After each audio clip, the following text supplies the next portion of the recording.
ANA Breaking News is brought to you by educationsabroad.com. Abroad with broad opportunities.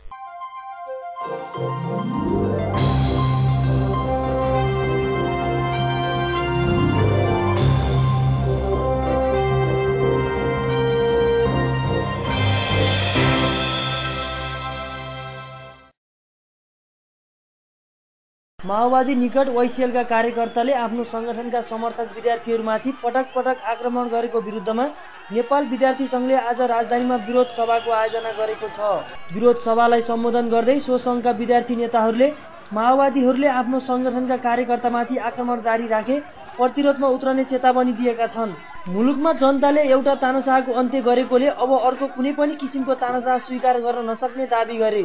विरोध सभामा बोल्दै संघका अध्यक्ष प्रदीप पौडेलले आफ्नो संगठन कमजोर भएर नभई अहिलेसम्म संयमता अपनाएको र संयमताको बाँध टुट्न लागेको बताउनुभयो। साथै उहाँले माओवादीले जनआन्दोलनका उपलब्धिहरूलाई नष्ट गरेको उल्लेख गर्दै उनीहरू राजा बचाउन लागि परेको दाबी गर्नुभयो। माओवादीलाई भन्न चाहन्छु, नेपालमा यदि कसैले राजतन्त्र राख्ने कोसिस गर्छ भने त्यो सम्पूर्ण त्यो शक्तिको समूल अन्त्य नेपाल विद्यार्थी संघले गर्नेछ।